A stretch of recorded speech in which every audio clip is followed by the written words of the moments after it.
Oisín is the narrator and purported author of a cycle of epic poems published by the Scottish poet James Macpherson from 1760. Macpherson claimed to have collected word-of-mouth material in Gaelic, said to be from ancient sources, and that the work was his translation of that material. Ossian is based on Oisín, son of Finn Cumhaill, anglicised to Finn McCool, a legendary bard who is a character in Irish mythology. Contemporary critics were divided in the view of the work's authenticity, but the consensus since is that Macpherson framed the poems himself, based on old folk tales he had collected. The work was internationally popular, translated into all the literary languages of Europe, and was influential both in the development of the Romantic movement and the Gaelic revival. The contest over the authenticity of Macpherson's pseudo-Gaelic productions, Curley asserts, became a seismograph of the fragile unity within restive diversity of imperial Great Britain in the age of Johnson. Macpherson's fame was crowned by his burial among the literary giants in Westminster Abbey. W.P. Kerr, in the Cambridge History of English Literature, observes that all Macpherson's craft as a philological impostor would have been nothing without his literary skill. Of all the admirers of Macpherson's Ossian, perhaps one of those most qualified to judge its poetic quality was the great Hungarian national poet Sándor Petőfi. He went so far as to write a poem entitled Homer and Ossian, of which the first verse reads, "Oh, where are you Hellenes and Celts? Already you have vanished, like two cities drowning in the waters of the deep. Only the tips of towers stand out from the water." Two tips of towers. Homer, Ossian. Likewise, William Wordsworth was evidently beguiled by Macpherson's text when he read his poem Glen Almain, the narrow glen. In this still place remote from men, sleeps Ossian in the narrow glen. In this still place, where murmurs on but one meek streamlet, only one, he sang of battles, and the breath of stormy war and violent death, and should, methinks, when all was past, have rightfully be laid at last, where rocks were rudely heaped and rent, as by a spirit turbulent, where sights were rough, and sounds were wild, and everything unreconciled, in some complaining dim retreat, for fear and melancholy meet. But this is calm, there cannot be a more entire tranquillity. Does then the bard sleep here indeed? Or is it but a groundless creed? What matters it? I blame them not, whose fancy in this lonely spot was moved, and in such way expressed the notion of its perfect rest. A convent, even a hermit's cell, would break the silence of this dell. It is not quiet, is not ease, but something deeper far than these. The separation that is here is of the grave and of austere, yet happy feelings of the dead, and therefore was it rightly said, that Ossian, last of all his race, lies buried in this lonely place. The poems. In 1760 Macpherson published the English-language text Fragments of Ancient Poetry, collected in the Highlands of Scotland, and translated from the Gaelic or Erse language. Later that year, he claimed to have obtained further manuscripts, and in 1761 he claimed to have found an epic on the subject of the hero Fingal, written by Ossian. The name Fingal of Cumhaill means white stranger. According to Macpherson's prefatory material, his publisher, claiming that there was no market for these works except in English, required that they be translated. Macpherson published these translations during the next few years, culminating in a collected edition, The Works of Ossian, in 1765. The most famous of these Ossianic poems was Fingal, written in 1762. The supposed original poems are translated into poetic prose, with short and simple sentences. The mood is epic, but there is no single narrative, although the same characters reappear. The main characters are Ossian himself, relating the stories when old old and blind, his father Fingal, his dead son Oscar, and Oscar's lover Malvina, who looks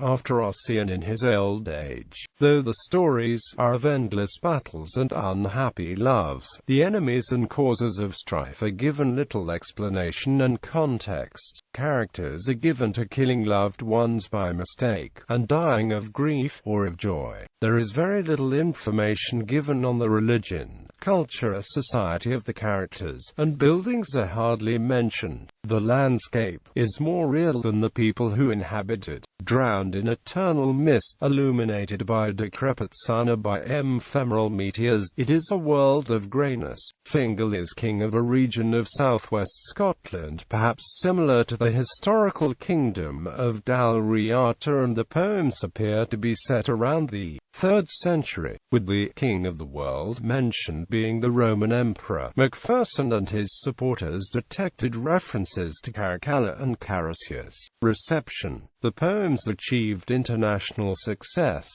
Napoleon and Diderot were great admirers, and Voltaire wrote parodies of them. Thomas Jefferson thought Ossian the greatest poet that has ever existed, and planned to learn Gaelic so as to read his poems in the original. They were proclaimed as a Celtic equivalent of the classical writers such as Homer. Many writers were influenced by the works, including Walter Scott, and painters and composers chose Ossianic subjects. One poem was translated into French in 1762, and by 1777 the whole corpus. In the German-speaking states, Michael Dennis made the first full translation in 1768–69, inspiring the proto-nationalist poets Klopstock and Goethe, whose own German translation of a portion of Macpherson's work figures prominently in a climactic scene of the sorrows of young Werther. Goethe's associate Johann Gottfried Herder wrote an essay titled Extract from a Correspondence about Ossian and the Songs of Ancient Peoples in the early days of the Sturm und Drang movement. Complete Danish translations were made in 1790, and Swedish ones in 1794–1800. In Scandinavia and Germany the Celtic nature of the setting was ignored and not understood, and Ossian was regarded as a Nordic or Germanic figure who became a symbol for nationalist aspirations. The French general Jean-Baptiste Bernadotte, who was made King Charles XIV John of Sweden and King of Norway, had already named his only son after a character from Ossian, born in 1799. He later became King Oscar I of Sweden and Norway, and was succeeded by his son Oscar II. Melchiorre Cesarotti was an Italian clergyman whose translation into Italian is said by many to improve on the original, and was a tireless promoter of the poems, in Vienna and Warsaw as well as Italy. It was his translation that Napoleon especially admired, and among others it influenced Ugo Foscolo, who was Cesarotti's pupil in the University of Padua. By 1800 Ossian was translated into Spanish and Russian, with Dutch following in 1805, and Polish, Czech and Hungarian in 1827–33.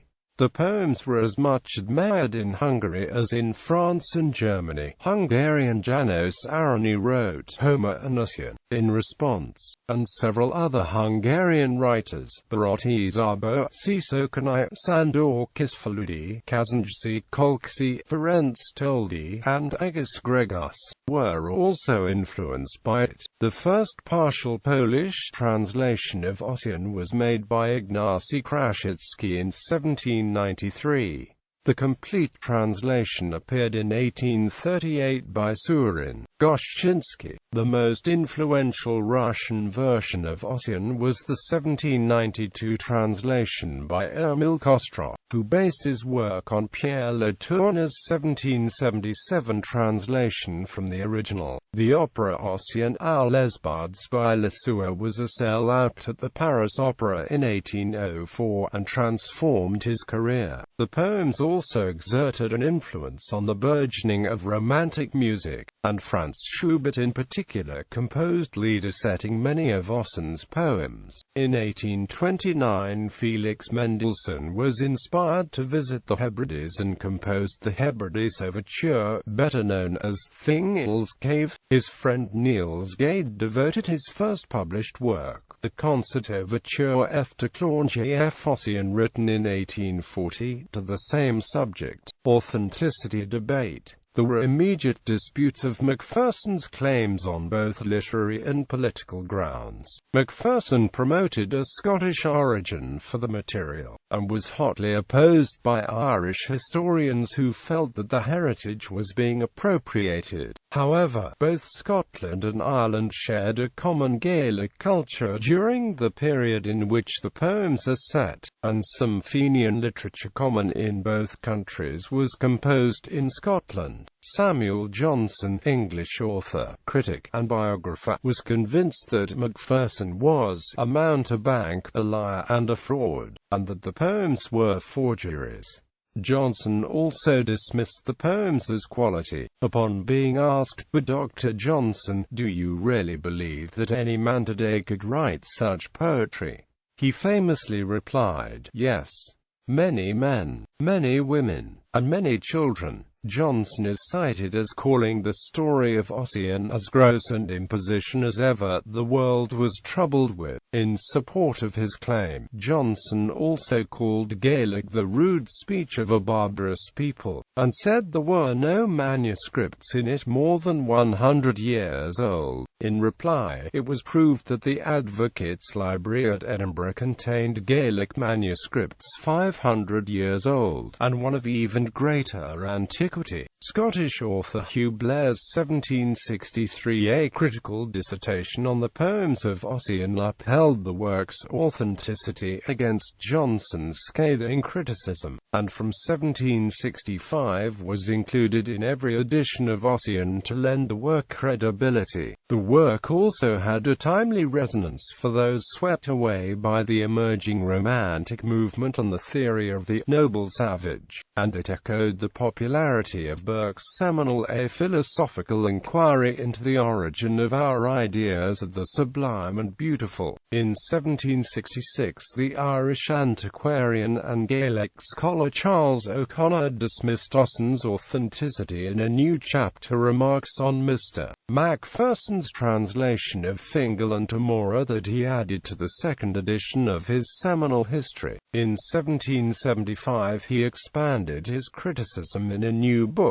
Dissertation on the Origin and Antiquities of the Antient Scots. Faced with the controversy, the Committee of the Highland Society inquired after the authenticity of Macpherson's supposed original. It was because of these circumstances that the so-called Glenmasan manuscript came to light in the late 18th century, a compilation which contains the tale-oided ISNI. This text is a version of the Irish Longe's ISNI and offers a tale which bears some comparison to Macpherson's Narthula, although it is radically different in many respects. Donald Smith cited it in his report for the committee. The controversy raged on into the early years of the 19th century, with disputes as to whether the poems were based on Irish sources, on sources in English, on Gaelic fragments woven into his own composition as Johnson concluded, or largely on Scots Gaelic oral traditions and manuscripts as Macpherson claimed. Defenses of the authenticity of the poems continued to be made. For example, Peter Hateley Waddell argued in Ossian and the Clyde the poems contained topographical references that could not have been known to Macpherson. In 1952, the Scottish literary scholar Derek Thompson investigated the sources for Macpherson's work and concluded that Macpherson had collected genuine Scottish Gaelic ballads, employing scribes to record those that were preserved orally and collating manuscripts, but had adapted them by altering the original characters and ideas, and had introduced a great deal of his own Perhaps the strongest evidence that Macpherson's Oisín was not a total fabrication is to be found in the oldest extant Scottish manuscript in Gaelic known as the Book of the Dún of Lismore. In the section of this manuscript which consists of heroic poetry and includes verse from as early as AD 1310, we find the names and exploits of almost all the leading protagonists in Macpherson's text, together with legends and traditions associated with these characters. See Heroic Poetry from the Book of the Dún of Lismore. Neil Ross, editor, Scottish Gaelic Texts Society, Edinburgh, 1939. Ossian and Gaelic Printing, a publication of the Scottish Gaelic Texts Society, which appeared in 2015, provides evidence that the publication of Ossian indirectly promoted the printing of literature in the Gaelic language. The book concerned is Lawadian Spiridale d'Albo-Chanan. Buchanan was a Perthshire schoolmaster employed from 1750 by the SSPCK. Following the unsuccessful Jacobite rebellion of 1745, the Gaelic language was proscribed, and all schools in the Highlands were required to teach only in English. The Gaelic language was to be utterly extirpated, and the unruly and rebellious Highlanders thereby to be civilized. Dougal Buchanan, a respected teacher and highly regarded religious poet who, strongly influenced by his reading of English Puritan writings, composed his celebrated spiritual hymns in a Scots Gaelic of a high quality that to some extent reflected the language of the classical Gaelic, common to the bards of both Ireland and Scotland. In the classroom he dutifully followed the policy of the SSPCK and of the ruling powers that only English and the Protestant religion were to be taught to the children. He did, however, translate some English Puritan literature into Gaelic and assisted in the translation of the Gaelic New Testament. These publications, particularly the NT and the later issued Complete Bible in Gaelic,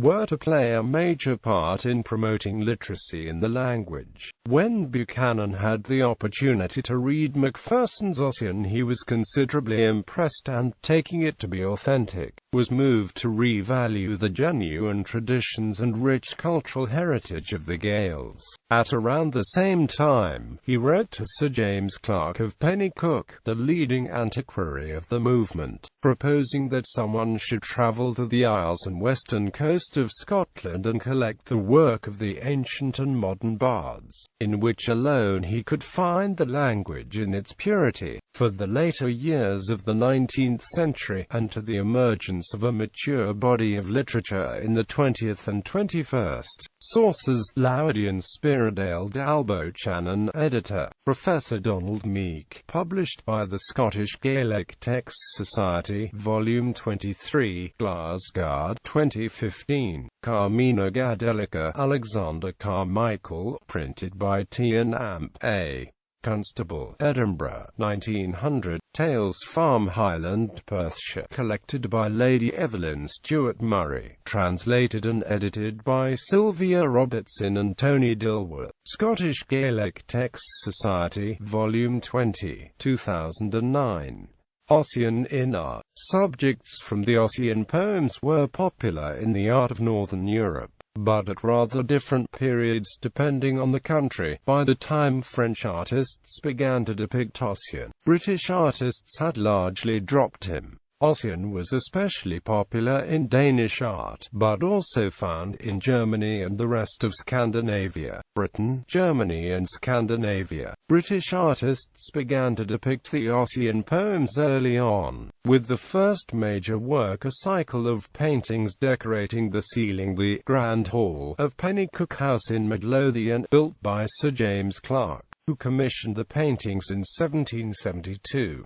These were by the Scottish painter Alexander Runciman and lost when the house burnt down in 1899, though drawings and etchings survive, and 2 pamphlets describing them were published in the 18th century. A subject from Oisín by Angelica Kaufmann was shown in the Royal Academy exhibition of 1773, and Oisín was depicted in Elysium, part of the Irish painter James Barry's magnum opus decorating the Royal Society of Arts at the Adelphi Buildings in London. Works on paper by Thomas Girtin and John Selcott have survived, though the Ossianic landscapes by George Auguste Wallace, which the Ossian fan August Wilhelm Schlegel praised in a letter to Goethe, seem to have been lost, as has a picture by J. M. W. Turner exhibited in 1802. Henry Singleton exhibited paintings, some of which were engraved and used in editions of the poems. A fragment by Nivalis, written in 1789, refers to Ossian as an inspired, holy and poetical singer. The Danish painter Nicolai Bultgard, director of the Copenhagen Academy from 1789, painted several scenes from Ossian. His pupils including Asmus Jacob Carstens. His friend Joseph Anton Koch painted a number of subjects, and 2 large series of illustrations for the poems, which never got properly into print. Like many Ossianic works by Wallace, Carstens, Kraft and others, some of these were painted in Rome, perhaps not the best place to evoke the dim northern light of the poems. In Germany, the request in 1804 to produce some drawings as illustrations so excited Philip Otto Runge that he planned a series of 100, far more than asked for, in a style heavily influenced by the linear illustrations of John Flaxman. These remain as drawings only. Many other German works are recorded, some as late as the 1840s. Word of the British skepticism over the Ossian poems was slow to penetrate the continent, or considered irrelevant. In France, the enthusiasm of Napoleon for the poems accounts for most artistic depictions, and those by the most famous artists. But a painting exhibited in the Paris Salon in 1800 by Paul Duquesne excited Les Barbus, a group of primitivist artists including Pierre Maurice Keyes, who promoted living in the style of early civilizations as described in Homer, Ossian, and the Bible. Keyes is reported as saying, Homer, Ossian, ... Le soleil, la lune, voilà la question. En vérité, je crois que je préfère la lune. C'est plus simple, plus grand, plus primitive. The same year Napoleon was planning the renovation of the Château de Malmaison as a summer palace, and though he does not seem to have suggested Ossianic subjects for his painters, 2 large and significant works were among those painted for the reception hall, for which 6 artists had been commissioned. These were Giroudet's painting of 1801–02 Ossian receiving the ghosts of the French heroes, and Ossian evoking ghosts on the edge of the Loire, by François-Pascal Simon Gerard. Gerard's original was lost in a shipwreck after being bought by the King of Sweden after the fall of Napoleon, but survives in 3 replicas by the artist. One is now at Malmaison, and the Kunsthal Hamburg has another. A watercolor copy by Jean-Baptiste Isabey was placed as frontispiece to Napoleon's copy of the poems. Duquesne, Giroudot and Gerard, like Johann Peter Kraft and most of the Barbis, were all pupils of David, and the clearly unclassical subjects of the Ossian poems were useful for emergent French Romantic painting, marking a revolt against David's neoclassical choice of historical subject matter. David's recorded reactions to the paintings were regarded as hostile. He said of Giroudot's work, "Either Giroudot is mad or I no longer know anything of the art of painting." Giroudot's painting was a success de scandale when exhibited in 1802, and remains a key work in the emergence of French Romantic painting. But the specific allusions to the political situation that he intended it to carry were largely lost on the public, and overtaken by the Peace of Amiens with Great Britain, signed in 1802 between the completion and exhibition of the work. He also produced Malvina dying in the arms of Fingal, and other works. Another pupil of David, Jean Auguste Dominique Ingres, was to depict Ossianic scenes over most of his long career. He made a drawing in 1809, when studying in Rome, and in 1810 or 1811 was commissioned to make 2 paintings, The Dream of Ossian and a classical scene, to decorate the bedroom Napoleon was to occupy in the Palazzo Quirinale on a visit to Rome. In fact, the visit never came off. In 1835 Ingres repurchased the work, now in poor condition. Gallery. Editions, 1887. Poems of Ossian, literally translated from the Gaelic, in the original measure of verse, Peter Macnaughton. 1996. The Poems of Ossian and Related Works, ed. Howard Gaskell, with an introduction by Fiona Stafford. 2004. Ossian and Ossianism, Stafford Moore. A 4-volume edition of Ossianic works and a collection of varied responses. This includes facsimiles of the Ossian works, contemporary and later responses, contextual letters and reviews, and later adaptations. 2011. Blind Ossian's Fingal. Fragments and Controversy, a reprint of the first edition and abridgment of the follow-up with new material by Alan and Linda Burnett. National Library of Scotland has 327 books and associated materials in its Ossian collection. The collection was originally assembled by J. Norman Methven of Perth and includes different editions and translations of James Macpherson's epic poem Ossian, some with a map of the Kingdom of Connacht. It also contains secondary material relating to Ossianic poetry and the Ossian controversy. More than 200 items from the collection have been digitized.